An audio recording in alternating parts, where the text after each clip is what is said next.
EIS, आपका जो EIS है एंटरप्राइज इंफॉर्मेशन सिस्टम, इस बुक के अंदर टोटल 5 चैप्टर्स हैं। फर्स्ट चैप्टर है आपका automated business process. First chapter है आपका automated business process. Second chapter है financial and accounting. Third chapter है आपका इंफॉर्मेशन सिस्टम एंड उसके कुछ कंपोनेंट।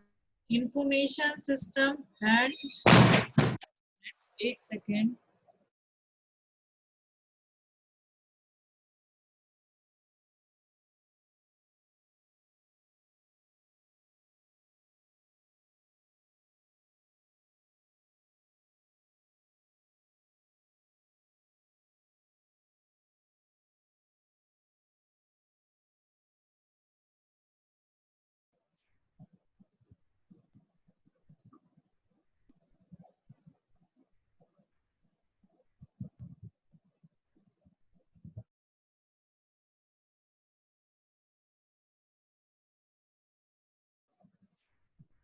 चलो मैं बता रही थी, इसमें 5 चैप्टर है टोटल EIS में। Automated business process, financial and accounting, information system and it's component.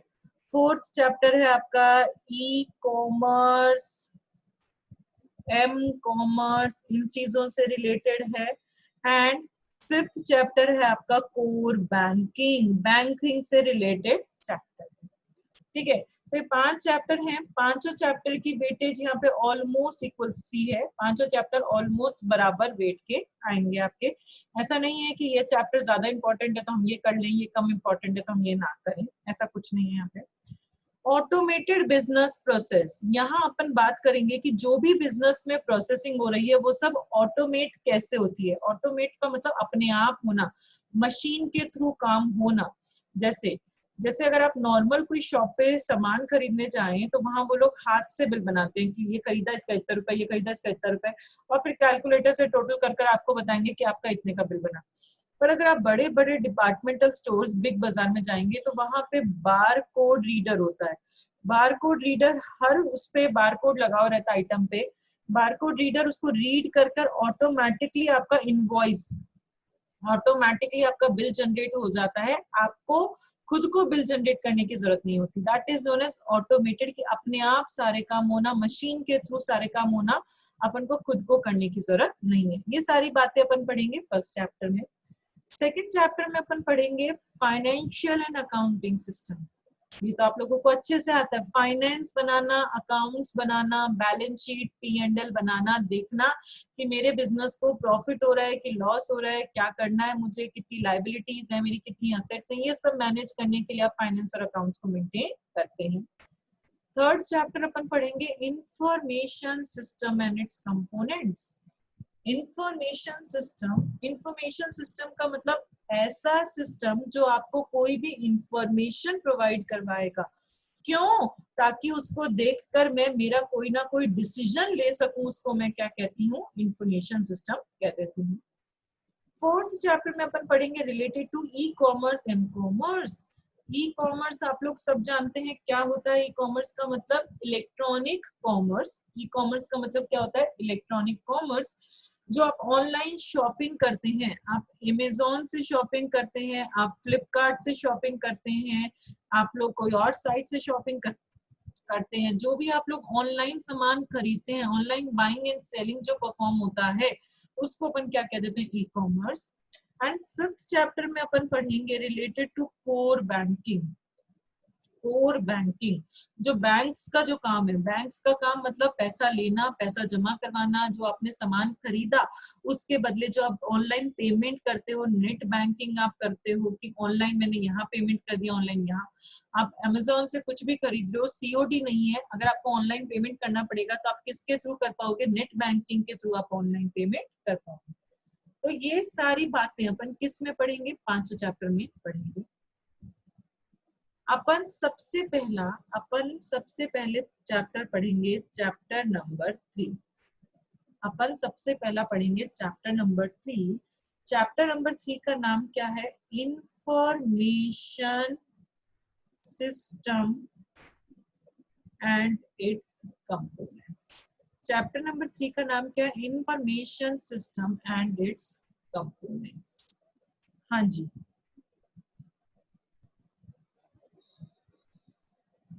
अंतिमा टिबड़ा,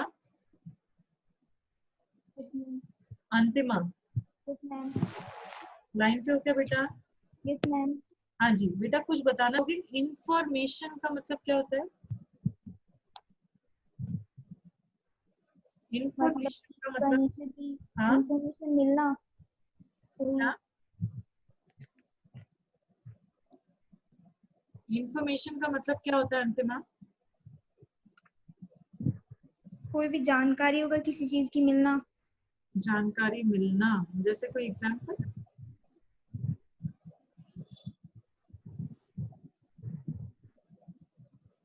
अच्छा, डेटा क्या होता है अंतिमा?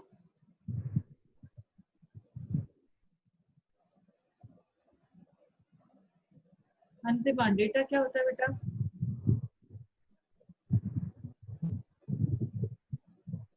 बताओ, कुछ तो बताओ।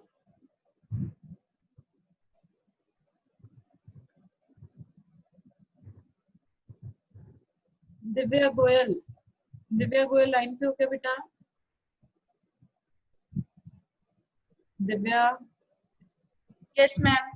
हाँ जी बेटा, आप कुछ बताओ कि डेटा क्या होता है और इंफॉर्मेशन क्या होती है, या दोनों बातें सेम है? नहीं, इंफॉर्मेशन तो वो डाटा होते हैं जो अपने लिए रेलेवेंट होते हैं किसी भी चीज के लिए, और नॉर्मल डाटा जैसे कोई भी डाटा जो अपने बिजनेस से रिलेटेड नहीं है, अपने लिए इतने रेलेवेंट नहीं। अच्छा, बिजनेस से रिलेटेड नहीं है तो उसको अपन डेटा ही कहेंगे, उसको इन्फॉर्मेशन नहीं कहेंगे, और जो चीज बिजनेस से रिलेटेड है उसी को इन्फॉर्मेशन कहेंगे, ऐसा? नहीं नहीं, जो मतलब अपने लिए ज्यादा जरूरी है इंफॉर्मेशन, ज्यादा कम क्या होता है बेटा? जो अपने मतलब। अगर अपने मतलब की है तो उसको इन्फॉर्मेशन, और मतलब की नहीं है तो उसको डेटा, ऐसा? हाँ, नहीं मैम। हिमांशु, हिमांशु लाइन पे हो क्या बेटा? हाँ बेटा, आप कुछ यस बताओ मैम। क्या होता है ये? डाटा तो मैम कोई भी इंफॉर्मेशन हो सकती है, वो चाहे अपने काम की हो या ना हो। ये हाँ,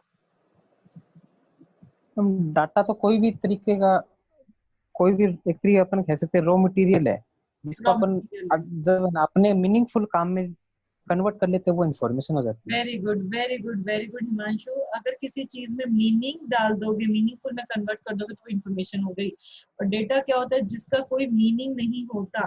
कोई एग्जांपल दोगे हिमांशु?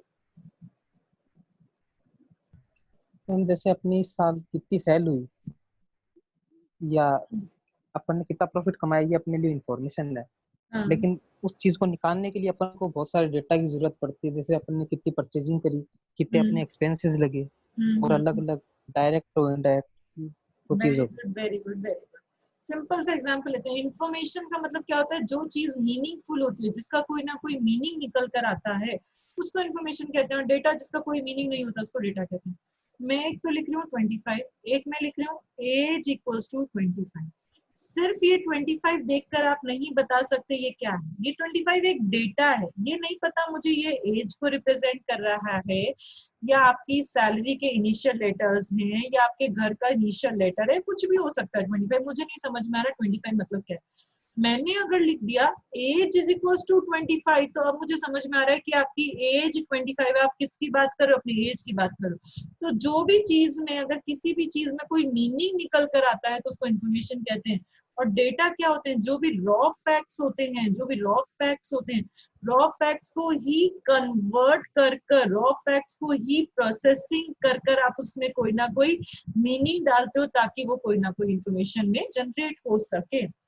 इंफॉर्मेशन आपको क्यों चाहिए होती है? किसी भी चीज की इंफॉर्मेशन, ताकि उसको देखकर आप कोई ना कोई डिसीजन ले पाए, ताकि उसको देखकर अपन कोई ना कोई डिसीजन ले पाए, इसीलिए अपन को इंफॉर्मेशन चाहिए होती है।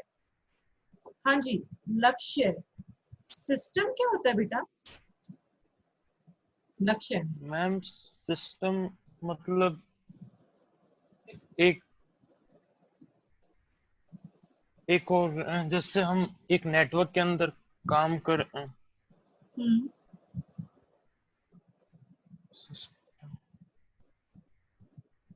लक्ष्य, क्या आपकी बॉडी एक सिस्टम है या नहीं है?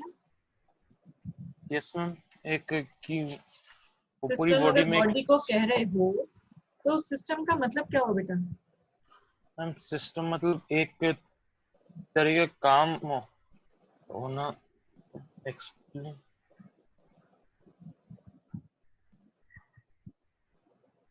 मनीष डालमिया,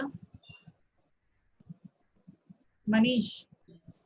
सिस्टम मतलब कोई लोग काम कर रहे हो, एनवायरनमेंट जिसमें कोई लोग काम कर रहे लोग काम कर रहे हो उसको सिस्टम कहोगे। प्राची, सिस्टम क्या होता है बेटा? Any idea? मैम मतलब वे किसी काम को करने का। नहीं नहीं नहीं, वे तो बेटा मेथड हो गया, फिर मेथड किसको कहोगे? सिस्टम का मतलब होता है group of components joined together to achieve some common objective। बहुत सारी चीजें आप एक साथ ज्वाइन करते हैं, क्यों? ताकि अपन कोई ना कोई कॉमन ऑब्जेक्टिव को अचीव कर सके, उसको अपन कहते हैं सिस्टम कह देते हैं। आपकी इंसान की जो बॉडी है वो भी एक सिस्टम है, इसमें बहुत सारी चीजें मिलाई हुई हैं, ज्वाइन की गई हैं। आपके हैंड्स, आपके लेग्स, आपकी आईज, आपके ईयर्स, आपकी नोज, बहुत सारे कंपोनेंट्स हैं जो एक साथ ज्वाइन की गई। क्यों? ताकि अपन कुछ ना कुछ अचीव कर सकें, अपन अचीव कर सके, अपन चीजों को स्मेल कर सकें, अपन चीजों को सेंस कर सकें, अपन चीजों को टच कर सकें, अपन चीजों को टेस्ट कर सके। तो बहुत सारी चीजें एक साथ मिलाई जाती हैं, क्यों? ताकि आप कोई ना कोई कॉमन ऑब्जेक्टिव अचीव कर सको, उसको अपन क्या कहते हैं? सिस्टम कहते हैं। तो इंफॉर्मेशन का मतलब क्या हुआ? कोई भी जो मीनिंगफुल चीजें होती हैं, जिसका कोई भी मतलब निकलेगा, उसको तो इंफॉर्मेशन कहते हैं। और सिस्टम मतलब कि ऐसा सिस्टम जो कोई कॉमन ऑब्जेक्टिव के लिए जहाँ पे कंपोनेंट्स को ज्वाइन किया गया। अब अगर अपन पूरी डेफिनेशन की बात करें कि ये इंफॉर्मेशन सिस्टम का मतलब क्या होता है, इंफॉर्मेशन सिस्टम का मतलब क्या होता है? एक ऐसा सिस्टम जो अपन को इंफॉर्मेशन प्रोवाइड करेगा, जो कोई ना कोई इंफॉर्मेशन देगा। क्यों? किनको देगा इंफॉर्मेशन? डिसीजन मेकर्स को इंफॉर्मेशन दी जाती है। क्यों? ताकि उसको देखकर वो कोई भी डिसीजन अपना ले पाए, उसको अपन कहते हैं इंफॉर्मेशन सिस्टम। फॉर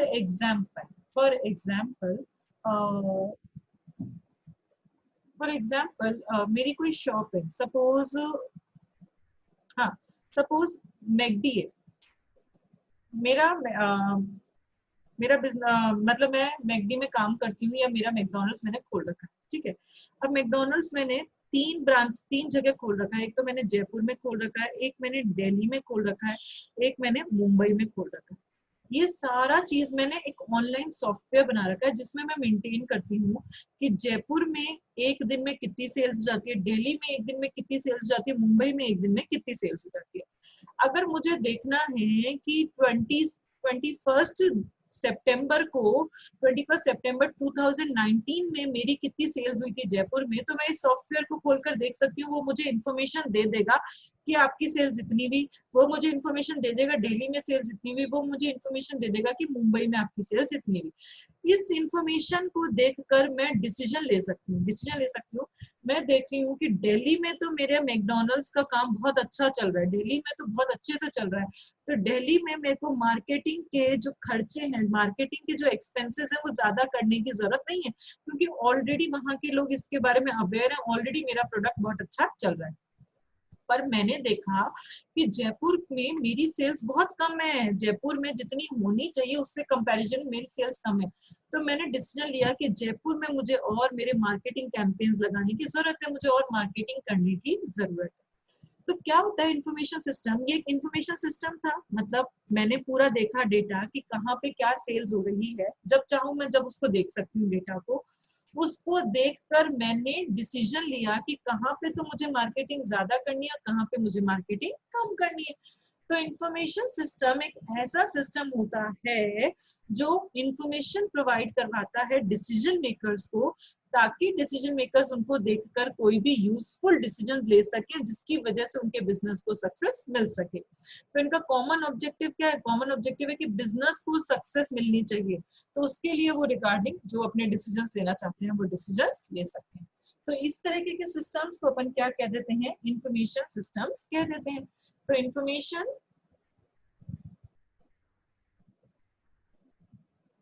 हाँ जी, इंफॉर्मेशन सिस्टम्स क्या होता है? इंफॉर्मेशन सिस्टम्स ऐसे सिस्टम्स जो आपको इंफॉर्मेशन प्रोवाइड करवाएंगे ताकि उसको देखकर आप कोई भी डिसीजंस ले पाए, ताकि आपका बिजनेस सक्सेसफुल रन कर सके। ठीक है, कुछ टाइप्स होते हैं इंफॉर्मेशन सिस्टम के। इंफॉर्मेशन सिस्टम भी बहुत सारी तरीके के होते हैं। Manual information system. मैनुअल का मतलब जब आप खुद हाथ से कोई भी काम करते हो, आप अकाउंट्स में जो भी आप बनाते हो, जर्नल, लेजर, P&L, अगर हाथ से अगर आप काम करते हो तो उसको मैनुअल कहते हैं। मैनुअल मतलब with the help of pen and pencil. With the help of pen and pencil जो भी आप इंफॉर्मेशन सिस्टम बना रहे हो, आप हाथ से जो भी चीजें बना रहे हो उसको मैनुअल इंफॉर्मेशन सिस्टम कह देते हैं। Then informal information system. Informal का मतलब क्या होता है? जैसे जो ऑफिस में जो भी कलीग्स होते हैं उनके बीच में रिलेशन कैसा होता है? इनफॉर्मल। पर ऑफिसेस में एक कलीग और एक बॉस का रिलेशन कैसा होता है? फॉर्मल। इनफॉर्मल, आप लोग फ्रेंड्स हो, कैसे हो आप लोग? फ्रेंड्स हो, तो आपके बीच में रिलेशन कैसा है? इनफॉर्मल। इनफॉर्मल का मतलब क्या होता है कि सिर्फ बोलने से काम चल जाता है, हर चीज रिटर्न पेपर पे होने की जरूरत नहीं है। तो इनफॉर्मल इंफॉर्मेशन सिस्टम क्या होता है? ऐसा system word to mouth. Word to mouth, आप कोई इन्फॉर्मेशन अपने फ्रेंड को बोलकर कोई इन्फॉर्मेशन बता रहे हो कि यहाँ पे ये चीज ऐसी है, बोलकर कोई इन्फॉर्मेशन प्रोवाइड करवाना, उसको इनफॉर्मल इंफॉर्मेशन सिस्टम कह सकते हैं। एक होते हैं formal information system. Formal relations, boss के बीच में और एम्प्लॉय के बीच में फॉर्मल रिलेशन होता है। तो वहां पे हर चीज के लिए आपको मेल करना पड़ता है। अगर बॉस को कुछ भी बोलना है तो आपको मेल करना है, छुट्टी मांगनी है मेल करना पड़ेगा, हाफ डे लेना है मेल करना पड़ेगा। मेल मतलब हर चीज वहां पे रिटर्न फॉर्म में होनी चाहिए। क्यों? क्योंकि अगर बाद में आप पलट भी जाओ तो रिटर्न में आपके पास प्रूफ होता है कि ये काम इस तरीके से हुआ था। तो फॉर्मल इंफॉर्मेशन सिस्टम क्या होता है? जो भी पूरा रिटर्न फॉर्म में इंफॉर्मेशन सिस्टम होता है, रिटर्न फॉर्म में किसी चीज से अगर अपन को इंफॉर्मेशन मिलती है तो उसको अपन फॉर्मल इंफॉर्मेशन सिस्टम कहते हैं। एंड लास्ट तरीके का इंफॉर्मेशन सिस्टम होता है that is computer based information system. जो ये मैंने मैकडी वाला एग्जांपल लिया था जिसमें मेरा सॉफ्टवेयर डला हुआ है और उस सॉफ्टवेयर की हेल्प से मैं देख पा रही हूँ कि दिल्ली में कितनी सेल्स हुई, मुंबई में कितनी सेल्स हुई और जयपुर में कितनी सेल्स हुई। तो कंप्यूटर की हेल्प से अगर आपको कोई इंफॉर्मेशन मिल पा रही है तो उसको कंप्यूटर बेस्ड इंफॉर्मेशन सिस्टम कहा जाता है। अब कंप्यूटर पे चलाने के लिए उसको एक बंदा चाहिए। मैं इंफॉर्मेशन देख रही हूँ तो मैं पीपल हो गई, प्लस कंप्यूटर में कोई ना कोई टेक्नोलॉजी होगी तभी कंप्यूटर काम कर रहा है। कंप्यूटर में कोई ना कोई टेक्नोलॉजी होनी चाहिए, प्लस कोई भी बिजनेस प्रोसेस होना चाहिए जिसके बारे में आपको इंफॉर्मेशन देखनी है।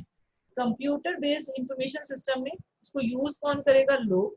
उसमें कोई ना कोई टेक्नोलॉजी होगी एंड कोई बिजनेस प्रोसेस की इंफॉर्मेशन आप गेट कर रहे हो। आप गेट कर रहे हो मेरी सेल्स कितनी हुई, सेल्स आपका बिजनेस प्रोसेस है। आप अगर देखना चाहते हो मैंने किस महीने कितना सामान परचेज किया, ये आपका एक बिजनेस प्रोसेस है। तो कोई ना कोई बिजनेस प्रोसेस होना चाहिए जिसके बारे में आप इंफॉर्मेशन गेट कर रहे हो। तो कंप्यूटर बेस्ड इंफॉर्मेशन सिस्टम में 3 चीजों से मिलकर बना हुआ रहता है, that is people, technology and business process, जो हेल्प करता है किनको? मैनेजमेंट को, ताकि वो अच्छे डिसीजंस ले पाए और उनका बिजनेस सक्सेसफुली रन कर पाए। तो ये 4 तरीके के अपने इंफॉर्मेशन सिस्टम्स होते हैं। क्या क्या? Manual information system. मैनुअल मतलब सब कुछ आप हाथ से काम कर रहे हो, with the help of pen, paper, pencil की हेल्प से आप जो काम कर रहे हो। Informal information system. इनफॉर्मल मतलब बोलकर किसी को कोई इंफॉर्मेशन देना, उसको इनफॉर्मल इंफॉर्मेशन सिस्टम कहते हैं। Formal information system. Formal information system का मतलब होता है कि हर चीज आपको मेल करनी पड़ेगी, फॉर्मल रिलेशंस है, प्रॉपर फॉर्मेट होना चाहिए। तो रिटर्न फॉर्म में जो भी इंफॉर्मेशन सिस्टम होता है उसको फॉर्मल इंफॉर्मेशन सिस्टम कहते हैं। And computer based information system. Computer based कि कंप्यूटर की हेल्प से जो आपको इंफॉर्मेशन सिस्टम मिलती है, कंप्यूटर की हेल्प से जो इंफॉर्मेशन मिलती है। तो कंप्यूटर बेस्ड इंफॉर्मेशन सिस्टम को चलाने के लिए इंसान चाहिए, पीपल।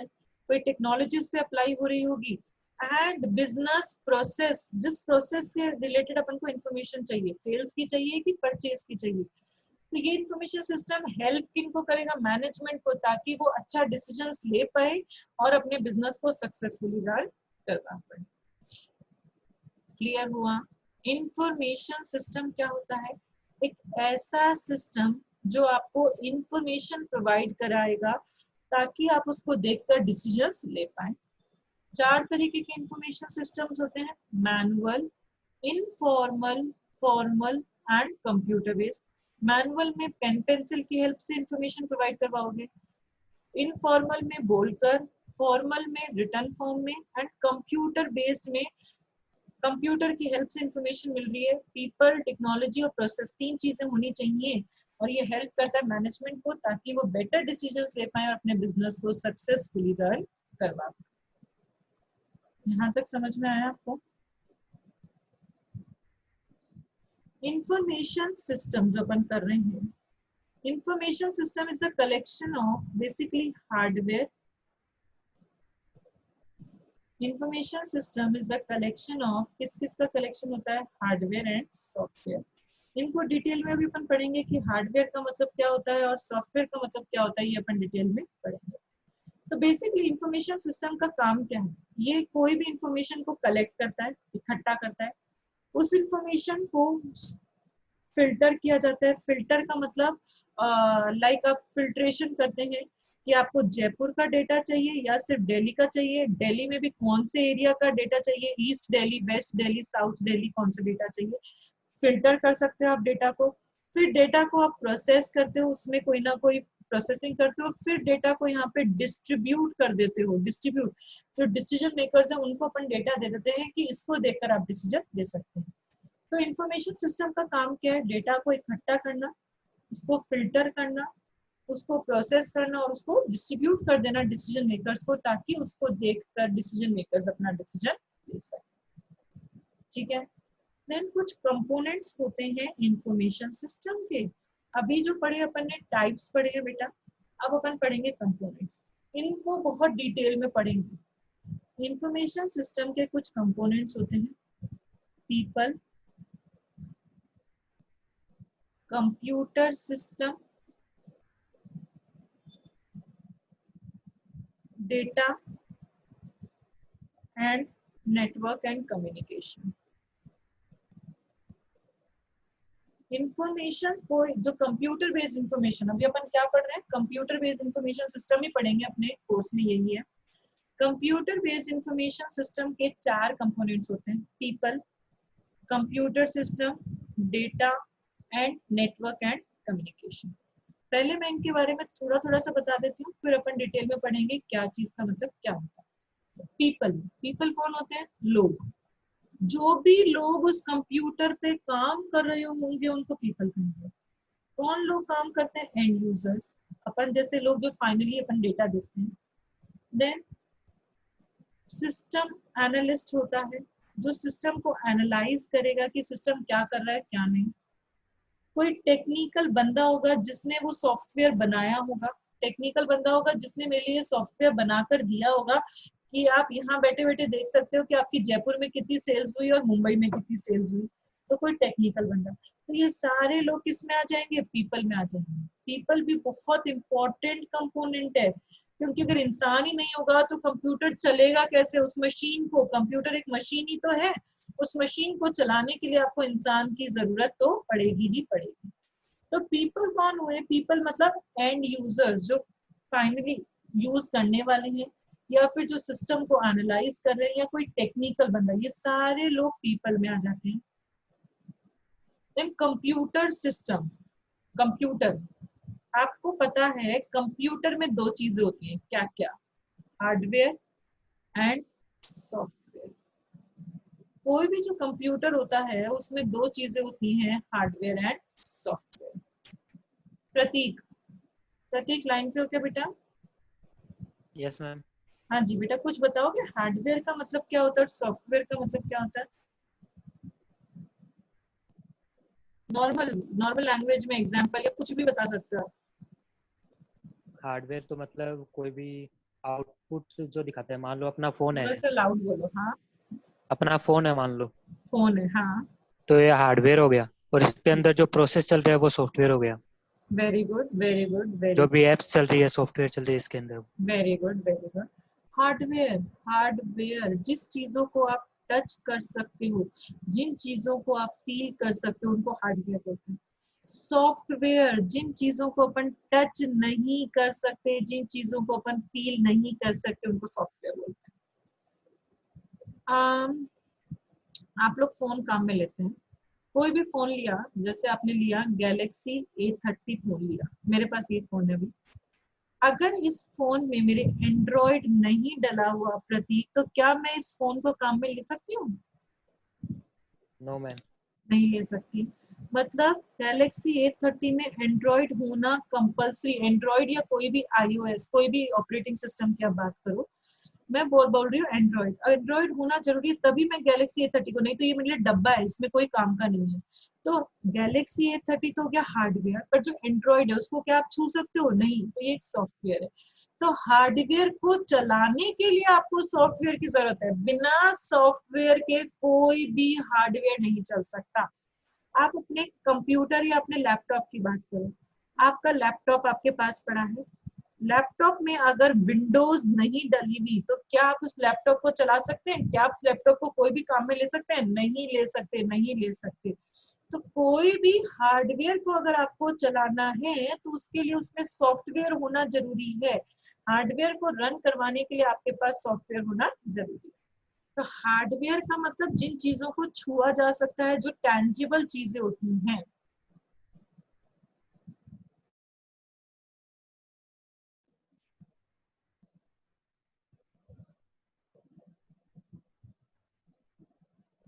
हाँ जी, अपन कहाँ थे? अपन थे हार्डवेयर। हार्डवेयर का मतलब क्या होता है? जो भी टैंजिबल चीजें होती हैं, जिन चीजों को टच किया जा सकता है, उनको हार्डवेयर कहते हैं। सॉफ्टवेयर का मतलब जो चीजें टैंजिबल नहीं होती, जिनको टच नहीं कर सकते, उनको सॉफ्टवेयर कहते हैं। कोई भी अगर हार्डवेयर आपको चलाना है, तो उसको आपको सॉफ्टवेयर की जरूरत पड़ेगी ही पड़ेगी। डेटा क्या होता है, ये अपन डिटेल में बाद में पढ़ेंगे। नेटवर्क एंड कम्युनिकेशन, नेटवर्किंग की जरूरत पड़ती है, इंटरनेट की जरूरत आपको पड़ती है। अगर आपको एक दूसरे से बात करनी है, अभी लॉकडाउन में अगर आपको एक दूसरे से बात करनी है, आप मिलने नहीं जा सकते, तो आप व्हाट्सएप से बातें करते हैं एक दूसरे से, आप चैटिंग करते हैं एक दूसरे से, तो उसके लिए आपको नेटवर्किंग की जरूरत पड़ती है। ये भी अपन डिटेल में बाद में पढ़ेंगे। तो कोई भी कंप्यूटर बेस्ड इंफॉर्मेशन सिस्टम होता है, उसके 4 कंपोनेंट्स होते हैं। कौन से? People, computer system, data and network. People कौन हो गया? इंसान, जो भी उस मशीन पे काम कर रहा है या उसको एनालाइज कर रहा है, या जिसने भी वो टेक्निकल बंदा है, जिसने भी प्रोग्रामिंग वगैरह की होगी, वो सब पीपल है। पीपल भी अपने आप में बहुत ज्यादा इंपॉर्टेंट कंपोनेंट होता है। देन अपन ने पढ़ा कंप्यूटर सिस्टम। कंप्यूटर सिस्टम में 2 पढ़े अपन ने, हार्डवेयर एंड सॉफ्टवेयर। हार्डवेयर क्या होता है? जिन चीजों को आप टच कर सकते हो उनको हार्डवेयर कहते हो, और जिन चीजों को टच नहीं कर सकते उनको सॉफ्टवेयर कह देते हैं। हार्डवेयर एग्जाम्पल हो गया आपका फोन, और सॉफ्टवेयर एग्जाम्पल हो गया एंड्रॉइड, उसके अंदर जो प्रोसेसिंग होती है। अब अपन डिटेल में पढ़ेंगे बेटा हार्डवेयर, डिटेल में पढ़ेंगे हार्डवेयर। कंप्यूटर सिस्टम का एक पार्ट है हार्डवेयर। हार्डवेयर आपको पता है क्या होता है? टैंजिबल, जिन चीजों को आप टच कर सकते हो उनको अपन हार्डवेयर कह देते हैं, जिन चीजों को अपन छू सकते हैं उनको हार्डवेयर कहते हैं।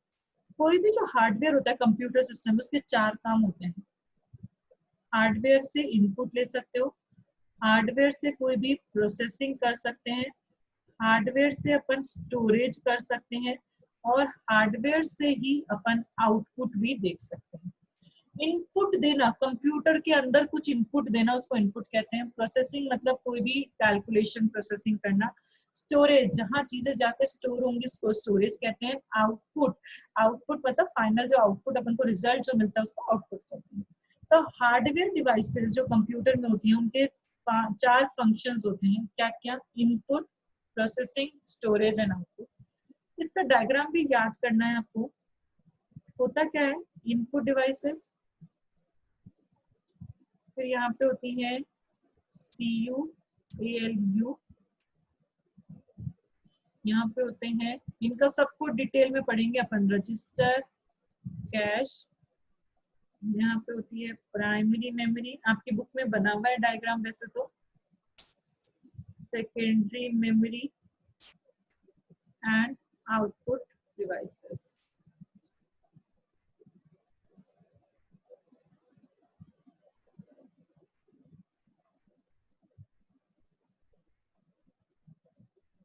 देखो क्या होता है, इनपुट जाता है सीपीयू में, प्रोसेसिंग यूनिट में, वहां से मेमोरी से जो भी लेना देना है वो होता है, फिर फाइनली आपका आउटपुट मिल जाता है। तो 4 काम हुए इसके, इनपुट लेना, प्रोसेसिंग करना, स्टोरेज करना एंड आउटपुट लेना। अब अपन डिटेल में पढ़ते हैं अपन इनपुट क्या होता है। इनपुट डिवाइसेस का मतलब क्या होता है? इनपुट डिवाइसेस का मतलब ऐसी डिवाइसेस जिसके थ्रू आप सिस्टम से इंटरैक्ट कर पा रहे हैं, जिसके थ्रू आप सिस्टम से इंटरैक्ट, जिसके थ्रू आप कंप्यूटर से इंटरैक्ट कर पा रहे हैं, जिसके थ्रू आप कंप्यूटर को इंस्ट्रक्शन दे पा रहे हैं कि कंप्यूटर को अब ये काम करना है, उसको इनपुट डिवाइसेस कहते हैं। इनपुट डिवाइसेस का मतलब जिसके थ्रू आप कंप्यूटर सिस्टम से, किसी भी कंप्यूटर सिस्टम या हार्डवेयर से इंटरैक्ट कर पा रहे हैं, या जिसके थ्रू अपन उसको कोई भी इंस्ट्रक्शन दे पा रहे हैं कि आपको ये काम करना है, उन सारी डिवाइसेस को अपन क्या कह देते हैं? इनपुट डिवाइसेस कह देते हैं। Input devices are those devices through which we can interact with the computer system or through which we can give instructions to the computer system। अपन कोई भी instructions कंप्यूटर को दे पाते हैं, उस तरह के डिवाइसेस को इनपुट डिवाइसेस कह देते हैं। हाँ जी, रिया अग्रवाल, कोई एग्जांपल बताओगे बेटा, इनपुट डिवाइसेस कौन सी हो सकती है कंप्यूटर में? रिया, यस मैम। कोई एग्जांपल दोगे बेटा, इनपुट डिवाइसेस कौन सी हो सकती हैं जिसके थ्रू अपन कंप्यूटर को कोई इंस्ट्रक्शन दे सकते हैं?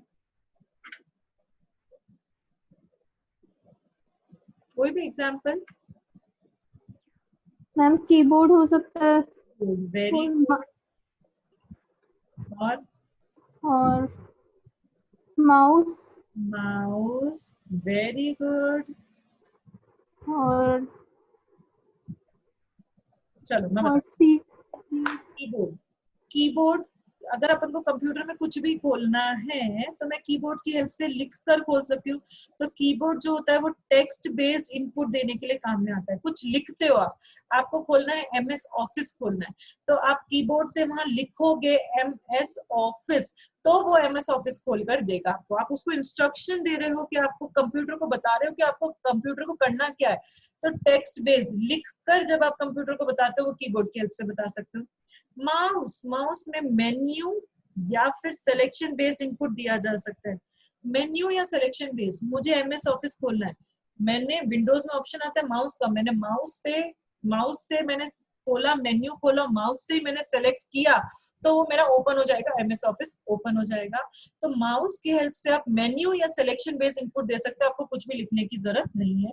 एक होते हैं आपके स्कैनर्स, जो इमेज बेस्ड, अगर कोई मुझे कंप्यूटर को इनपुट देना है, इमेज स्कैनर्स, स्कैन सब समझते हैं, स्कैन कर करके आप लोग अभी जो भी पेपर्स देते हैं स्कैन कर करके आप लोग सेंड करते हैं, तो स्कैनर्स जो स्कैन करेगा उस चीज को वो इमेज फॉर्म में कन्वर्ट कर देता है। तो अगर कंप्यूटर को मुझे कोई इमेज फॉर्म में कुछ बताना है तो मैं स्कैनर की हेल्प से बता सकती हूँ।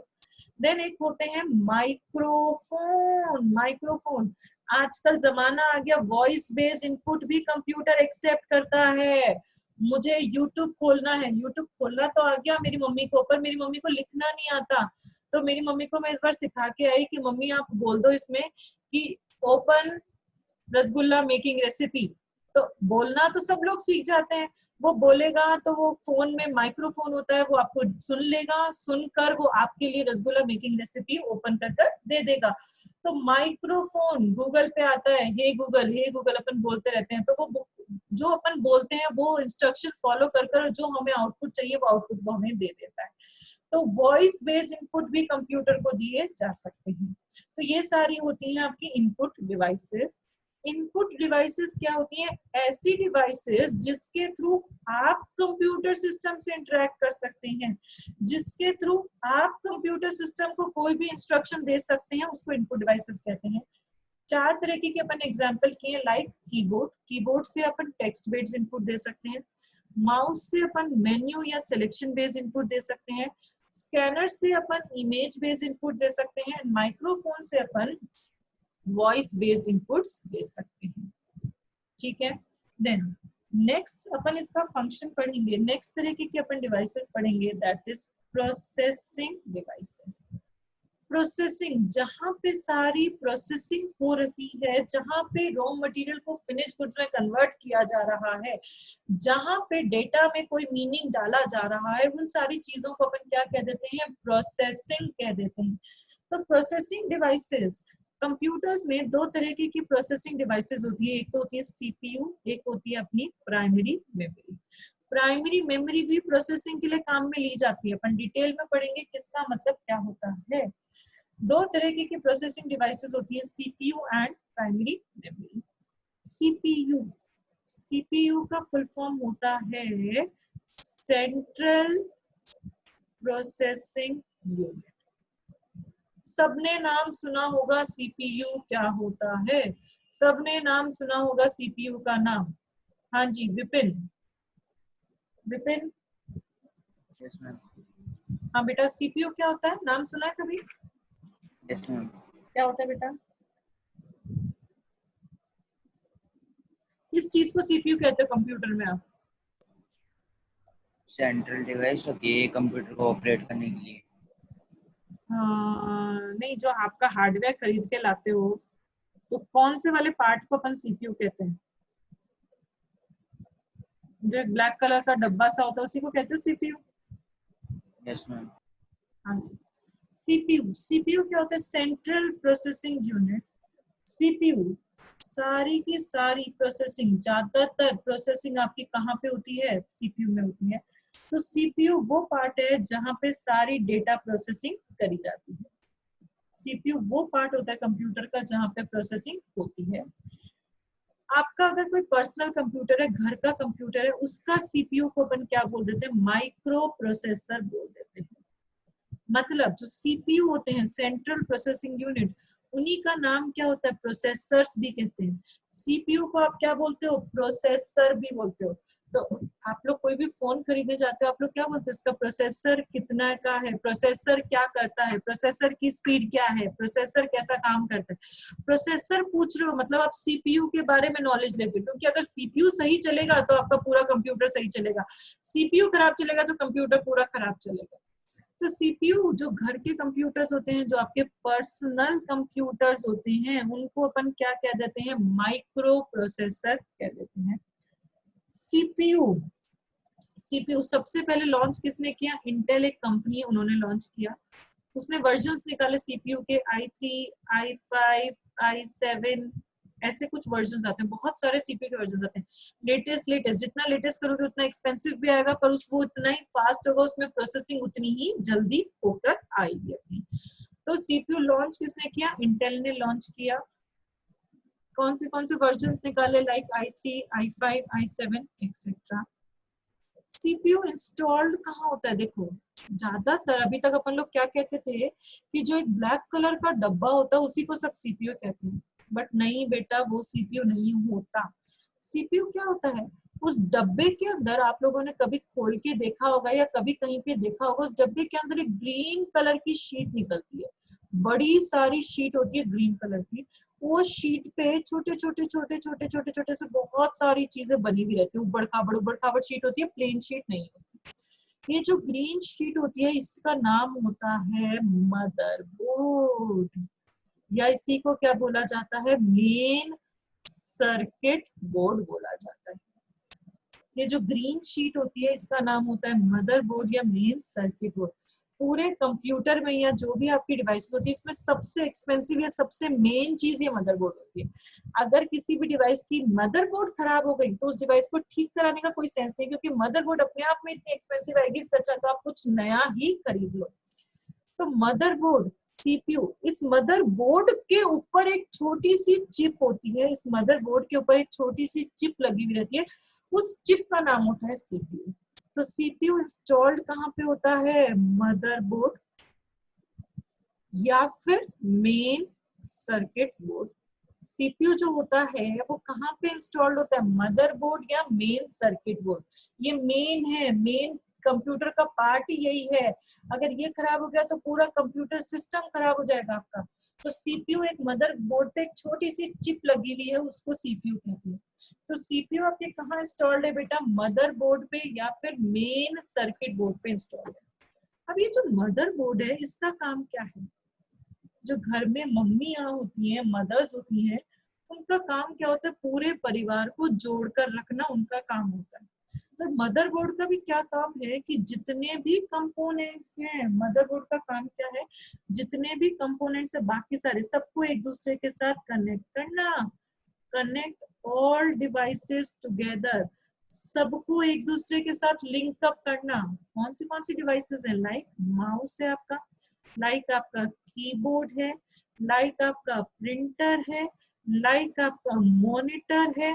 कंप्यूटर में और भी बहुत सारी चीजें होती हैं, बसेस होती हैं, अपने कोर्स में नहीं है ये सब, मैं एक नाम बता रही हूँ आपको। तो इतनी सारी कंप्यूटर की जो डिवाइसेस है सबको एक साथ कनेक्ट करने का काम किसका? मदरबोर्ड का। वो कनेक्ट क्यों करती है डिवाइसेस को? ताकि सारी डिवाइसेस अगर कनेक्टेड रहेंगी एक दूसरे के बीच में तो उनके बीच में flow of data and instruction, उनके बीच में जो भी डेटा एंड इंस्ट्रक्शन है वो स्मूथली फ्लो हो पाएगा। क्या पढ़ा अपन ने? सीपीयू। सीपीयू क्या होता है? Central processing unit. ज्यादातर सारी प्रोसेसिंग कहाँ होती है? सीपीयू में होती है। जो अपने पर्सनल कंप्यूटर्स के जो सीपीयूज होते हैं उनका नाम क्या होता है? Micro processor. मतलब अगर कहीं अब अपन को फ्यूचर में प्रोसेसर वर्ड लिखा हुआ दिख रहा है, इसका मतलब क्या है? मैं किसकी बात कर रही हूँ? प्रोसेसर मतलब मैं सीपीयू की बात कर रही हूँ। सीपीयू लॉन्च किसने की? इंटेल ने। वर्जन्स निकाले i3, i5, i7 etcetera. CPU ये इंस्टॉल्ड कहाँ होता है? मदरबोर्ड पे या मेन सर्किट बोर्ड पे।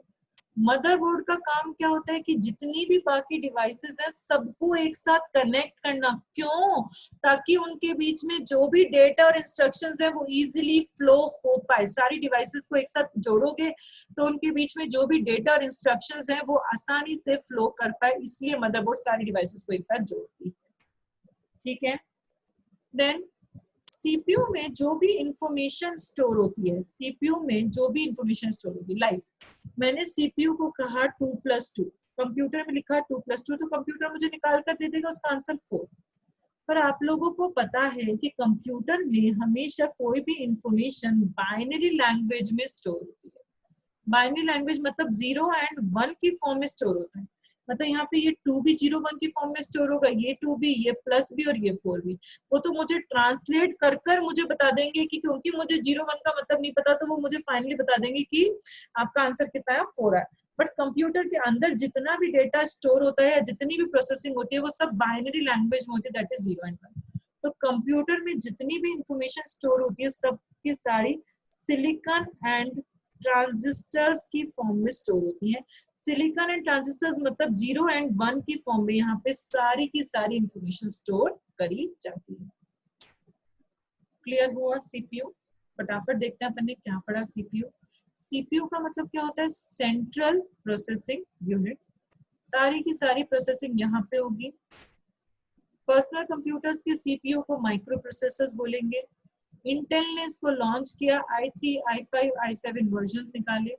सीपीयू जो है वो मदरबोर्ड या मेन सर्किट बोर्ड पे इंस्टॉल होता है, जिसका काम होता है बाकी सारी डिवाइसेस को एक दूसरे के साथ कनेक्ट करना। क्यों?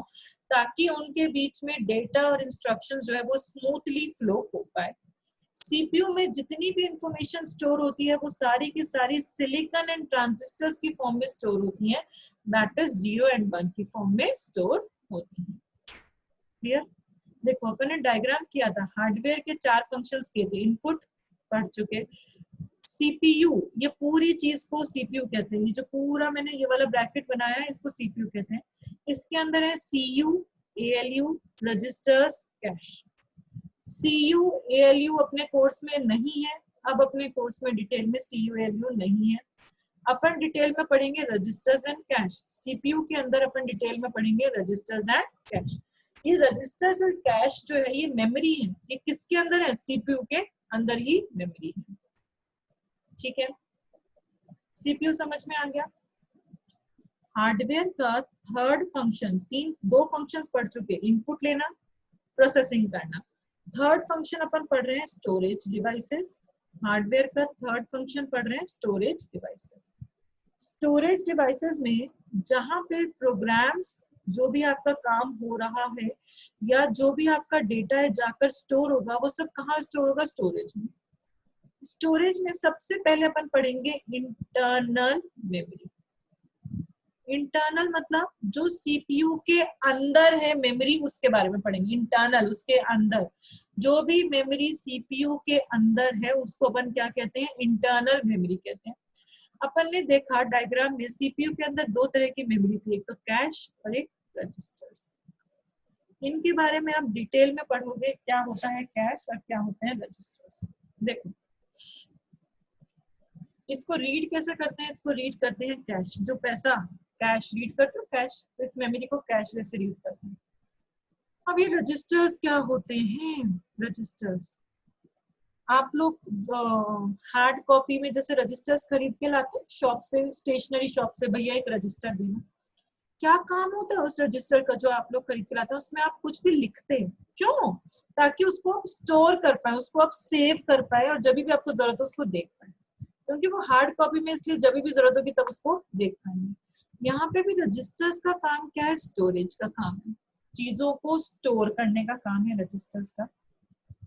ये जो रजिस्टर्स हैं ये सीपीयू के अंदर ही लगे हुए हैं। ये बहुत स्मॉल साइज के होते हैं, बहुत ज्यादा छोटी साइज के होते हैं, बहुत ज्यादा छोटी साइज के, एंड उतने ही फास्ट होते हैं, इनकी स्पीड सुपर फास्ट होती है। अपन ने सीपीयू के अंदर आपने पढ़ा सीयू है कुछ, एएलयू है कुछ रजिस्टर्स हैं एंड कैश है। सीयू एंड एएलयू, एएलयू का मतलब होता है एडिशन, सब्ट्रैक्शन, मल्टीप्लिकेशन, डिवीजन। आपको अगर इस तरीके का कोई भी काम करना है, कोई भी एडिशन या कोई भी सब्ट्रैक्शन या कोई भी मल्टीप्लिकेशन या कोई भी डिवीजन करवाना है, तो वो सारा डेटा एएलयू के पास जाता है और एएलयू उसको प्रोसेस कर मुझे आउटपुट निकाल कर देता है। बाकी इसके अलावा आपको कोई भी प्रोसेसिंग करनी है तो वो सारा काम सीयू जो है वो प्रोसेस कर दे देता है। अब इनके पास जो ये डेटा आ रहा है, मुझे ऐड करना है 2+3 को। मैंने कंप्यूटर को कहा 2+3 को ऐड करना है, तो मैंने कंप्यूटर को कहा, तो कंप्यूटर से वो डेटा एएलयू के पास जाना चाहिए। एएलयू से पहले वो डेटा जाता है रजिस्टर के पास, एएलयू से पहले वो डेटा स्टोर हो जाएगा रजिस्टर में कि उसको एडिशन करना है किसका? 2 और 3 का। फिर जैसे ही एएलयू को जरूरत पड़ेगी उस डेटा की, एएलयू ने रजिस्टर से लिया, उसको प्रोसेस किया और उसको रजिस्टर को दे दिया, फिर रजिस्टर उस डेटा को आगे पास ऑन कर देते हैं। तो रजिस्टर में बेसिकली वो सारा डेटा स्टोर होता है जो सीयू और एएलयू काम में लेने वाले हैं। जो भी सीयू का फुल फॉर्म होता है कंट्रोल यूनिट और एएलयू का फुल फॉर्म होता है अर्थमेटिक एंड लॉजिकल यूनिट। तो जो भी सीयू और एएलयू जो भी डेटा काम में लेने वाले हैं वो सारा डेटा एक बार जाकर स्टोर कहाँ पे होता है? रजिस्टर्स में। रजिस्टर्स एक इंटरनल मेमोरी है जो सीपीयू के अंदर ही लगी हुई है, बहुत छोटे साइज की होती है और बहुत ज्यादा फास्ट होती है, ताकि जब भी सीयू को जरूरत पड़े हाथ किया तो उनको वो डेटा प्रोवाइड करवाया जा सके। रजिस्टर्स अपने कोर्स में इतने ही है, पहले बेटा डिटेल में हुआ करते थे पर अब अपने कोर्स में डिटेल में नहीं है, तो जितना है अपन उतना ही पढ़ेंगे, फालतू का क्यों पढ़े अपन कुछ भी। तो रजिस्टर्स समझ में आया? रजिस्टर्स एक इंटरनल मेमोरी है जो सीपीयू के अंदर ही है, बहुत छोटे साइज की होती है, बहुत स्मॉल होती है और बहुत ज्यादा फास्ट होती है, स्पीड बहुत फास्ट होती है रजिस्टर्स की। ये स्टोरेज के काम में आती है, चीजों को टेम्पररी टाइम के लिए चीजों को अपने पास स्टोर करते हैं रजिस्टर्स। जो भी सीयू और एएलयू को डेटा काम में आने वाला है वो सारा डेटा वो लोग रजिस्टर से जाकर ले लेते हैं, एक्सेस कर सकते हैं। देन अपन बात करेंगे कैश मेमोरी। होती क्या है कैश मेमोरी?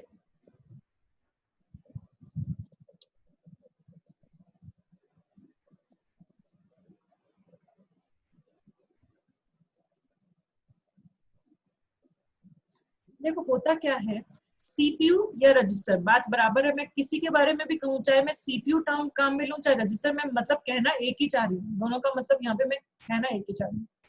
सीपीयू को कुछ भी प्रोसेसिंग करनी है तो वो सारा डेटा किससे मांगता है? प्राइमरी से। प्राइमरी मेमोरी जो आपकी रैम होती है, आप लोगों ने नाम सुना होगा रैम, कितने जीबी रैम है, कितने जीबी रैम है। तो जो रैम है सीपीयू को अगर कोई भी डेटा की प्रोसेसिंग करनी है, कुछ भी काम करना है, तो वो सारा डेटा किससे मांगेगा? रैम से मांगेगा। पर प्राइमरी मेमोरी और रजिस्टर्स के बीच में ह्यूज स्पीड गैप होता है, बहुत ज्यादा स्पीड डिफरेंस होता है। मतलब प्राइमरी मेमोरी तो कंपैरिजन टू सीपीयू बहुत स्लो होती है और ये बहुत ज्यादा फास्ट होते हैं। अब सीपीयू ने मांगा कि लाओ मुझे नेक्स्ट डेटा दो, क्या प्रोसेस करना है, तो प्राइमरी की स्पीड इतनी स्लो है कि सीपीयू को उसके लिए वेट करना पड़ेगा। सीपीयू उतने टाइम के लिए आइडल बैठा रहेगा, खाली बैठा रहेगा। मेरा प्रोसेसर खाली है, उसके पास कोई काम नहीं। और जो प्रोसेसर है आपके लिए मेन डिवाइस होती है, आप उसका अंडर यूटिलाइजेशन अफोर्ड नहीं कर सकते। आप चाहते हो आपका सीपीयू मैक्सिमम से मैक्सिमम यूटिलाइज आना चाहिए, पर क्योंकि प्राइमरी मेमोरी और सीपीयू में बहुत ज्यादा स्पीड गैप है, तो प्राइमरी मेमोरी तो बहुत स्लो है एज कंपेयर टू रजिस्टर्स। तो क्या हुआ, इस स्पीड गैप को कवर करने के लिए, आपने क्या किया, बीच में एक मेमोरी लगा दी, that is known as cache memory. अब ये कैश मेमोरी क्या करती है, देखो स्पीड गैप, जो प्राइमरी मेमोरी और जो रजिस्टर्स में जो स्पीड गैप था उसको कंप्लीट करने के लिए आपने एक मेमोरी लगा दी, उसका नाम हो गया कैश। ये कैश मेमोरी मैंने बीच में लगा दी प्राइमरी मेमोरी एंड रजिस्टर्स के बीच में। अब क्या होता है, सीपीयू को ये कैश मेमोरी टेम्परेरी स्टोर करेगी डेटा को, टेम्परेरी पर्पस के लिए स्टोरेज है यहाँ पे। अभी ये फास्ट है, स्पीड इसकी फास्ट है as compare to primary memory. Primary से तो फास्ट है पर अभी भी रजिस्टर से तो स्लो होगी, पर प्राइमरी से इसकी स्पीड फास्ट है ये मेमोरी, ठीक है। एंड ये स्मॉल इन साइज होती है, बहुत ज्यादा बड़ी नहीं होती आपकी कैश मेमोरी।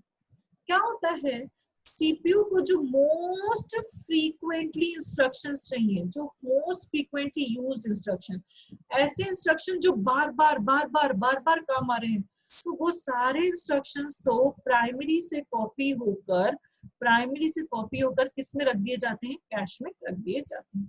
जो मोस्ट फ्रीक्वेंटली यूज इंस्ट्रक्शंस हैं, जो सीपीयू बार बार कोई इंस्ट्रक्शन अगर काम में लेने वाला है, तो वो इंस्ट्रक्शन तो प्राइमरी से कॉपी होकर कैश में रख दिया जाता है, ताकि अब उन इंस्ट्रक्शन के लिए तो सीपीयू कैश से इंटरेक्ट कर लेगा, मोस्ट फ्रीक्वेंटली यूज इंस्ट्रक्शन, और बाकी सारे इंस्ट्रक्शन के लिए अभी भी वो प्राइमरी पे डिपेंड करता है, बाकी सारे इंस्ट्रक्शंस के लिए अभी भी वो प्राइमरी से ही इंटरेक्ट करेगा।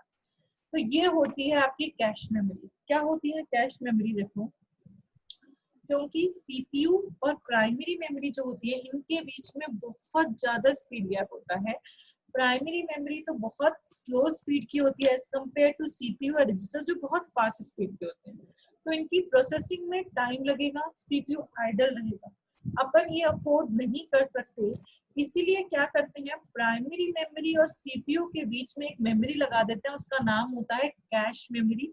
ये कैश मेमोरी क्यों लगाई आपने, ताकि जो भी स्पीड गैप था प्राइमरी मेमोरी और रजिस्टर्स के बीच में, उस स्पीड गैप को आप कवर कर पाओ। जो भी ह्यूज स्पीड गैप था इन दोनों के बीच में, उस ह्यूज स्पीड गैप को आप कवर कर पाओ, इसलिए आप बीच में एक मेमोरी लगाते हैं कैश मेमोरी। ये कैश मेमोरी टेम्परेरी डेटा को स्टोर करेगी, कभी भी परमानेंट स्टोर नहीं करेगी। स्पीड इसकी फास्ट होगी प्राइमरी से, पर अभी भी ये रजिस्टर से तो छोटी है। एंड ये स्मॉल इन साइज, इनकी साइज बहुत ज्यादा बड़ी नहीं होती, तो बहुत लिमिटेड अमाउंट ऑफ डेटा यहाँ पे रखा जा सकता है। तो जो भी मोस्ट फ्रीक्वेंटली यूज इंस्ट्रक्शंस हैं, सीपीयू जो इंस्ट्रक्शंस बहुत बार काम में लेने वाला है, वो सारे इंस्ट्रक्शंस को प्राइमरी से कॉपी कर आप कैश में रख देते हैं, ताकि उन इंस्ट्रक्शंस के लिए तो सीपीयू डायरेक्टली कैश से ही इंटरेक्ट करे, उसकी प्रोसेसिंग फास्ट हो जाए। बट बाकी सारे इंस्ट्रक्शन के लिए अभी भी सीपीयू प्राइमरी पे डिपेंड रहता है, बाकी सारे इंस्ट्रक्शन अभी भी सीपीयू प्राइमरी से मांगेगा, उनको ही प्रोसेस करेगा। तो इससे क्या हुआ, आपकी प्रोसेसिंग स्पीड जो है वो बहुत ज्यादा फास्ट हो गई। समझ में आया कैश मेमोरी क्या होता है। जो भी प्राइमरी मेमोरी और रजिस्टर्स में जो भी स्पीड गैप था, उसको कवर करने के लिए आपने एक मेमोरी लगा दी, उसका नाम है कैश। यहाँ पे सिर्फ और सिर्फ जो मोस्ट फ्रीक्वेंटली यूज इंस्ट्रक्शंस हैं वो ही कॉपी कर रखे जाते हैं, क्योंकि ये बहुत छोटी साइज की होती है। रजिस्टर से तो बड़ी साइज की है, बट प्राइमरी से छोटी साइज की है। बाकी सारे इंस्ट्रक्शंस के लिए अभी भी सीपीयू किस पे डिपेंड करेगा, प्राइमरी मेमोरी पे ही डिपेंड करेगा। समझ में आई। दो तरह की मेमोरी, दो तरह की स्टोरेज पढ़ लिया अपन, रजिस्टर्स, कैश। थर्ड अपन स्टोरेज पढ़ेंगे, that is primary memory. Internal में तो बेटा वो दो ही थे, सीपीयू के अंदर तो रजिस्टर्स और कैश की बात की अपन ने। अब अपन प्राइमरी मेमोरी की बात करें। प्राइमरी मेमोरी, प्राइमरी मेमोरी जो रैम होती है बेसिकली उसी को प्राइमरी मेमोरी कहा जाता है। क्या होती है प्राइमरी मेमोरी? यहाँ पे अपन कोई भी डेटा को रैंडमली एक्सेस कर सकते हैं। रैंडमली एक्सेस का मतलब क्या होता है?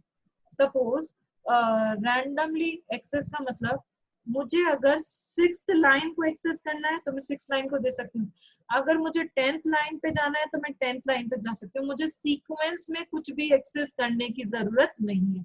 रैंडमली आपकी इच्छा है जो आप एक्सेस कर सकते हो, आपको सीक्वेंस में यहाँ कुछ भी एक्सेस करने की जरूरत नहीं होती। अब जो प्राइमरी मेमोरी होती है ये भी दो तरीके की होती है। प्राइमरी मेमोरी जो होती है ये भी दो तरीके की होती है, RAM and ROM. Primary memory के बारे में पढ़ रहे हैं अपन, दो तरह की होती है, रैम एंड रोम।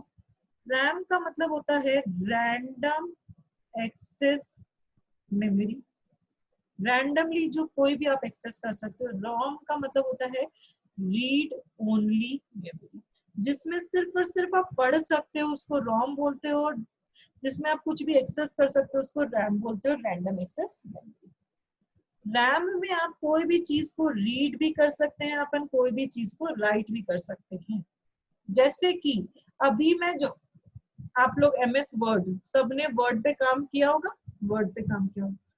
वर्ड पे आप कुछ भी लिख सकते हो, मैं वर्ड पे लिख सकती हूँ मेरा नाम अर्पिता गुप्ता, मैं आराम से लिख सकती हूँ, ठीक है, राइट कर सकते हैं। अगर मुझे इस नाम को पढ़ना है वर्ड पे, मैं आगे लिख रही हूँ MCA और मुझे इस नाम को पढ़ना है तो क्या मैं वर्ड में ये पढ़ सकती हूँ? हाँ, मैं ये वर्ड में पढ़ भी सकती हूँ, मैं लिख भी सकती हूँ। रोम में क्या होता है, राइट वंस, आप सिर्फ और सिर्फ एक बार लिखते हो, और रीड मेनी टाइम्स, एक ही बार लिखते हो बार बार पढ़ते हो। क्या होती है मैडम ये रोम मेमोरी? आप लोग कंप्यूटर शुरू करते हो अपना, शुरू करते ही एक ब्लैक स्क्रीन आती है, एक ब्लैक सी स्क्रीन आती है, उसमें कुछ लिखा हुआ रहता है। जो लिखा हुआ है उसको आप पढ़ तो सकते हो, बट उस लिखे में अगर मैं कुछ चेंजेस करना चाहूँ तो मैं चेंजेस नहीं कर सकती। तो सिर्फ एक बार लिखा गया है, बाकी आप कितनी बार भी उसको पढ़ सकते हो। लिखता कौन है? जो मैन्युफैक्चरर है, जिसने वो कंप्यूटर बनाया होगा उसने वो लिख दिया कि कंप्यूटर की रैम कितनी है, उसका स्क्रीन साइज कितना है, जो भी उसको उसके बारे में लिखना है वो उसने लिख दिया। अब अपन उस लिखी हुई चीज को बार बार पढ़ सकते हैं, बट उसमें कभी भी अपन चेंजेस नहीं कर सकते। ये होती है आपकी रोम मेमोरी।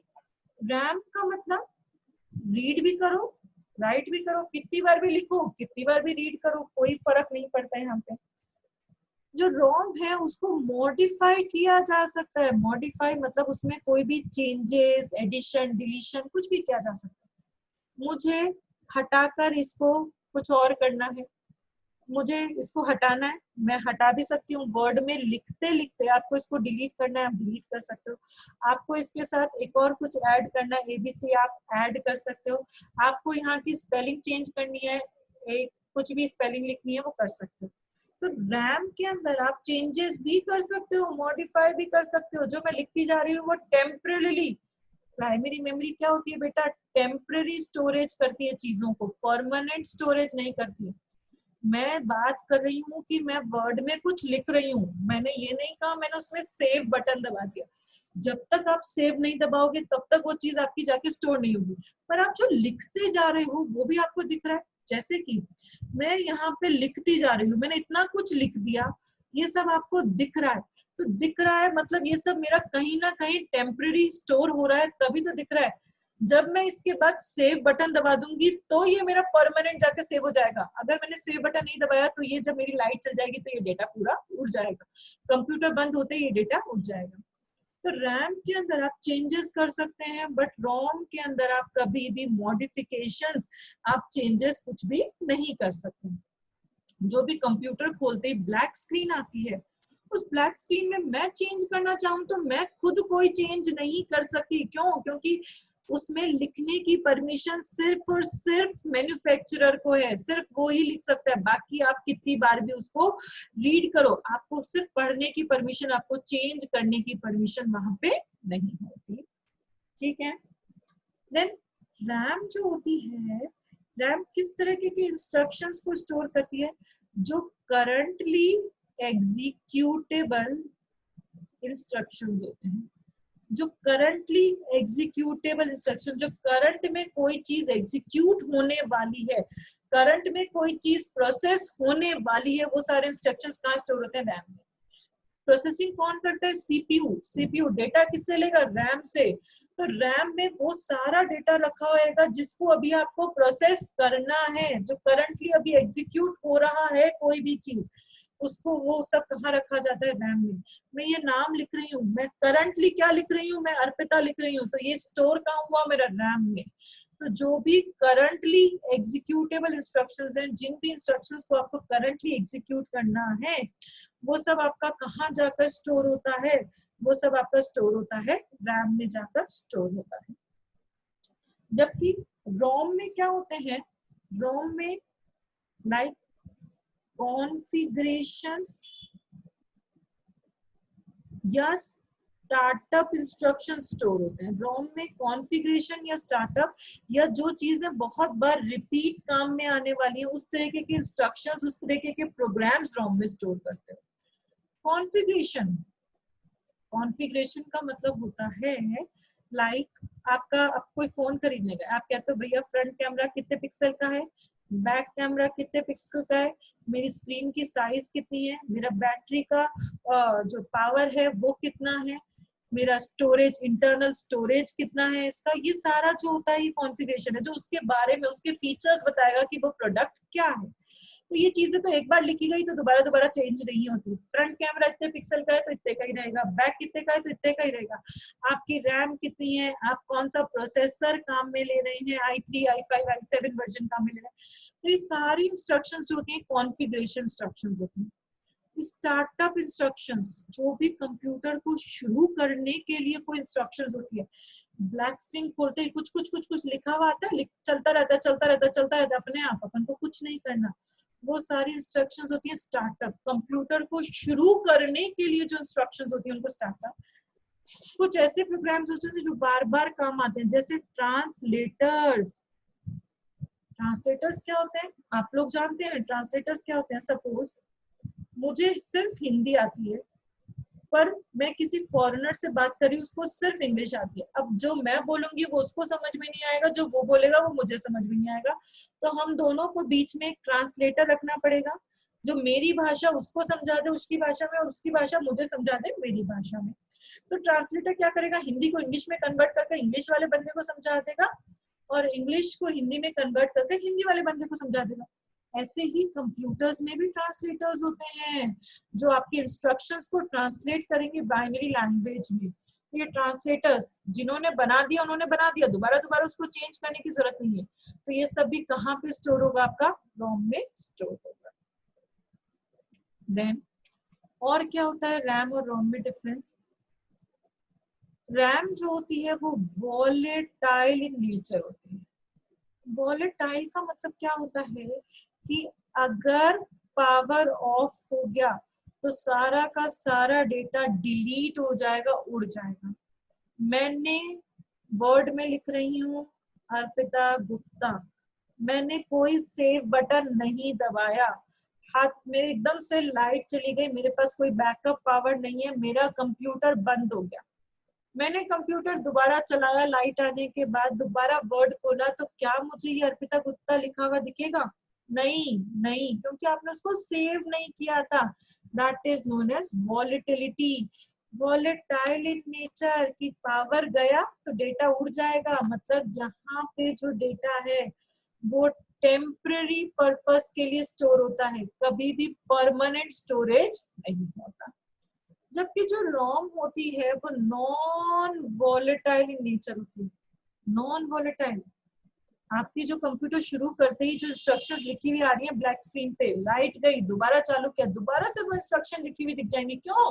क्योंकि लिखा तो मैन्युफैक्चरर ने उसको, उसने परमानेंटली सेव कर दिया, तो यहाँ पे लाइट चली भी जाए तो भी आपका डेटा उड़ेगा नहीं, और जबकि यहाँ पे लाइट जाते ही आपका सारा डेटा उड़ जाएगा। रैम को अपन बढ़ा सकते हैं, रैम को अपन एक्सपेंड भी कर सकते हैं। अगर 2 GB रैम है पर मेरा काम वर्कलोड बहुत बढ़ गया तो उसको मैं 4 GB तक एक्सपेंड कर सकती हूँ। जबकि रोम को आप कभी भी एक्सपेंड नहीं कर सकते, क्योंकि रोम तो किसने बनाई है भाई, मैन्युफैक्चरर ने बनाई है, वो उसको एक्सपेंड नहीं करी जाती। रोम जो होती है वो मदरबोर्ड पे ही लगी हुई रहती है और उसको एक्सपेंड नहीं किया जा सकता। रैम का काम क्या होता है, रैम का काम क्या होता है, होल्ड द प्रोग्राम।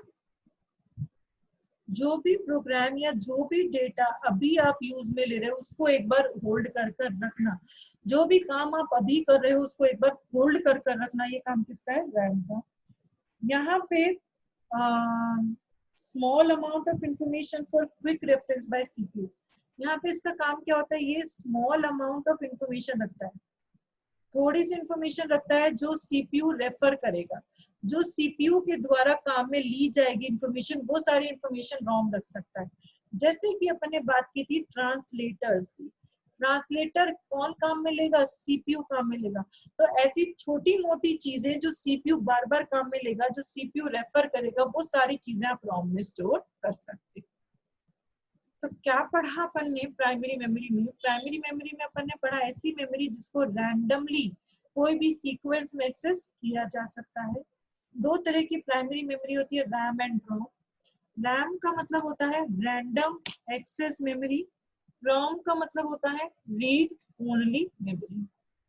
रैम में आप रीड भी कर सकते हो, राइट भी कर सकते हो, जबकि रोम में लिखा एक बार जाता है, रीड कितनी बार भी कर सकते हो। रैम में आप मॉडिफिकेशंस कर सकते हो, जबकि रोम में कोई मॉडिफिकेशंस नहीं कर सकते। रैम में जो करंटली एग्जीक्यूटेबल इंस्ट्रक्शंस हैं, जो अभी करंटली एग्जीक्यूट हो रही हैं, उनको अपन रख सकते हैं। रोम में आप स्टार्टअप, कॉन्फ़िगरेशन या जो बार बार सीपीयू काम में ले रहा है, ऐसे कोई इंस्ट्रक्शंस आप रोम में रख सकते हो। रैम जो होता है वो वॉलेटाइल इन नेचर होता है, लाइट गई डेटा उड़ जाएगा, जबकि जो रोम होता है वो नॉन वॉलेटाइल इन नेचर होता है कि लाइट जाने के बाद भी डेटा नहीं उड़ेगा, यहाँ परमानेंट नेचर का होता है। रैम जनरली बढ़ाई जा सकती है, एक्सपेंड की जा सकती है, जबकि रोम जो है वो एक्सपेंड नहीं होती, वो मदरबोर्ड पे होती है, वो ऑलमोस्ट फिक्स होती है। रैम में आप उस तरीके का प्रोग्राम, उस तरीके का डेटा रखते हो जो यूज में आप ले रहे हो, जबकि रोम में आप स्मॉल अमाउंट ऑफ इंफॉर्मेशन वो भी रख सकते हो जो सीपीयू बार बार काम में लेगा। जो सीपीयू बार बार काम में लेगा उस तरीके का कभी कोई थोड़ा सा अमाउंट का डेटा आप रोम में रख सकते हो, जिसमें कभी आपको कोई चेंज करने की जरूरत नहीं पड़ेगी। ठीक है, इतना ही पढ़ेंगे आज। इसको रिवाइज करते हैं, आज अपन ने क्या क्या पढ़ा। अपन ने सबसे पहले पढ़े इंफॉर्मेशन सिस्टम्स। इंफॉर्मेशन सिस्टम्स क्या होते हैं, ऐसे सिस्टम जो आपको इंफॉर्मेशन प्रोवाइड करवाएंगे, क्यों, ताकि आप उसको देखकर कोई ना कोई डिसीजन ले पाए, उसको अपन क्या कह देते हैं, इंफॉर्मेशन सिस्टम कह देते हैं। इंफॉर्मेशन सिस्टम चार तरीके के होते हैं। मैनुअल इंफॉर्मेशन सिस्टम, जिसमें पेन पेंसिल की हेल्प से कोई इंफॉर्मेशन दी जाती है। इनफॉर्मल इंफॉर्मेशन सिस्टम, जिसमें बोलकर कोई इंफॉर्मेशन दी जाएगी। फॉर्मल इंफॉर्मेशन सिस्टम, जिसमें रिटर्न फॉर्म में कोई इंफॉर्मेशन दी जाएगी। And computer based information system, जिसमें पीपल होंगे, टेक्नोलॉजी होगी और बिजनेस प्रोसेस जिसके बारे में आप इंफॉर्मेशन गेट कर रहे हैं। ये जो कंप्यूटर बेस्ड इंफॉर्मेशन सिस्टम है, ये मैनेजमेंट को हेल्प करता है, मैनेजमेंट को हेल्प करता है ताकि उसको देखकर कोई डिसीजन लिया जा सके। इंफॉर्मेशन सिस्टम बेसिकली किसी भी इंफॉर्मेशन को कलेक्ट करता है, उसको फिल्टर करता है, उसको प्रोसेस करता है, उसको डिस्ट्रीब्यूट कर देता है ताकि डिसीजन मेकर्स उसको देखकर डिसीजंस ले पाए। चार कंपोनेंट्स होते हैं इंफॉर्मेशन सिस्टम के, people, computer system, data and network. People कौन होते हैं, लोग जो कंप्यूटर पे काम करेंगे, चाहे वो एंड यूजर्स हो, चाहे वो सिस्टम एनालिस्ट हो, चाहे वो कोई टेक्निकल पर्सन हो। पीपल भी बहुत इंपॉर्टेंट कंपोनेंट है, क्योंकि पीपल के बिना कोई कंप्यूटर सिस्टम चल नहीं सकता। कंप्यूटर सिस्टम भी दो तरीके के होते हैं, हार्डवेयर एंड सॉफ्टवेयर। हार्डवेयर क्या होता है? जो टेंजिबल डिवाइसेस होती हैं, जिनको टच कर कर देखा जा सकता है, उनको हार्डवेयर कहते हैं। सॉफ्टवेयर क्या होते हैं? जो टेंजिबल नहीं होते, जिनको टच नहीं किया जा सकता, उनको सॉफ्टवेयर कहते हैं। हार्डवेयर के 4 फंक्शंस होते हैं: input, processing, storage and output. Input devices वो सारी डिवाइसेस होती हैं जिसके थ्रू आप कंप्यूटर सिस्टम से इंटरेक्ट करते हैं, या जिसके थ्रू आप कंप्यूटर को कोई इंस्ट्रक्शन देते हैं कि उसको क्या काम करना है। वो सारी डिवाइसेस आपकी कौन सी डिवाइसेस होती हैं? Input devices. जैसे कि कीबोर्ड जो है वो टेक्स्ट बेस्ड इनपुट के लिए काम में लिया जा सकता है। माउस जो है वो मेन्यू बेस्ड इनपुट के लिए काम में लिया जा सकता है। स्कैनर जो है वो इमेज बेस्ड इनपुट के लिए काम में लिया जा सकता है। एंड जो माइक्रोफोन है वो वॉइस बेस्ड इनपुट के लिए काम में लिए जा सकते हैं। देन प्रोसेसिंग डिवाइसेस, 2 तरीके की प्रोसेसिंग, जहां सारी प्रोसेसिंग होगी वो 2 तरह की डिवाइसेस होती है: CPU and primary memory. CPU मतलब सेंट्रल प्रोसेसिंग यूनिट, जहां पे सारी प्रोसेसिंग होती है। पर्सनल कंप्यूटर्स के सीपीयू को आप माइक्रो प्रोसेसर्स बोलते हैं। इंटेल ने सीपीयू को लॉन्च किए थे, i3, i5, i7 ऐसे वर्जन्स निकाले थे। ये सीपीयू इंस्टॉल कहाँ होता है? मदरबोर्ड पे या मेन सर्किट बोर्ड, जिसका काम क्या है? कंप्यूटर की जितनी भी बाकी सारी डिवाइसेस है सबको एक दूसरे के साथ जोड़ कर रखना। क्यों? ताकि उनके बीच में डेटा और इंस्ट्रक्शंस आसानी से फ्लो हो सके। सीपीयू में जितनी भी इंफॉर्मेशन स्टोर होती है वो सारी की सारी सिलिकॉन और ट्रांजिस्टर्स की फॉर्म में स्टोर होती है। दैट इज 0 and 1 की फॉर्म में यहाँ पे सारी इंफॉर्मेशन स्टोर होती है। ठीक है। देन अपन ने पढ़ा था स्टोरेज डिवाइसेस, जहां पे भी प्रोग्राम और डेटा को स्टोर किया जाएगा वो सारी कौन सी डिवाइसेस होती है? स्टोरेज। इसमें आपने पढ़ा इंटरनल मेमोरी जो सीपीयू के अंदर है, उसमें सबसे पहले आपने पढ़ा रजिस्टर्स। रजिस्टर्स क्या होते हैं? जो टेम्परेरी डेटा को स्टोर करेंगे, बहुत ज्यादा फास्ट है, बहुत स्मॉल साइज के होते हैं। सीयू और एएलयू को जो भी डेटा काम में आने वाला है, जनरली रजिस्टर्स वो सारा डेटा अपने पास रखते हैं। देन कैश क्या होती है? क्योंकि प्राइमरी मेमोरी और रजिस्टर्स के बीच में बहुत ज्यादा स्पीड गैप होता है।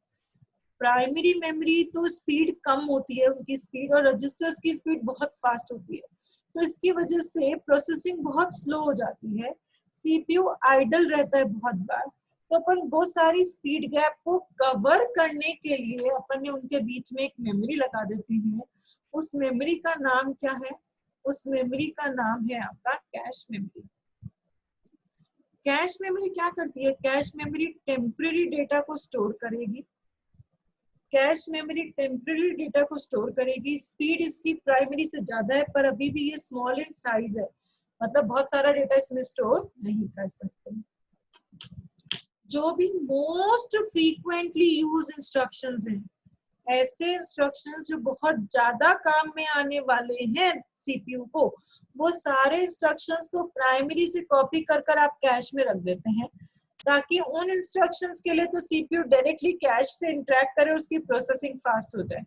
बाकी सारे इंस्ट्रक्शंस के लिए अभी भी सीपीयू किससे इंटरेक्ट करेगा? प्राइमरी मेमोरी से इंटरेक्ट करेगा। देन प्राइमरी मेमोरी ऐसी मेमोरी जिसमें रैंडमली डेटा को एक्सेस किया जा सकता है। 2 तरह की प्राइमरी मेमोरी होती है, रैम एंड रोम।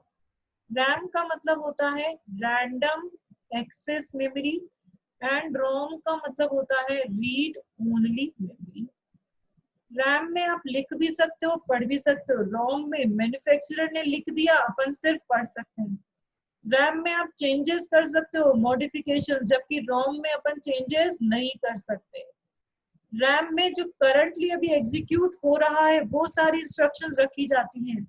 रोम में कॉन्फ़िगरेशन या स्टार्टअप इंस्ट्रक्शंस रखी जाती हैं। कॉन्फ़िगरेशन मतलब उसके जो फीचर्स होते हैं, जो कंप्यूटर को शुरू करने के लिए जो इंस्ट्रक्शंस चाहिए, या जो बहुत बार रिपीट हो रही है, ऐसे इंस्ट्रक्शंस रोम में रखे जाते हैं।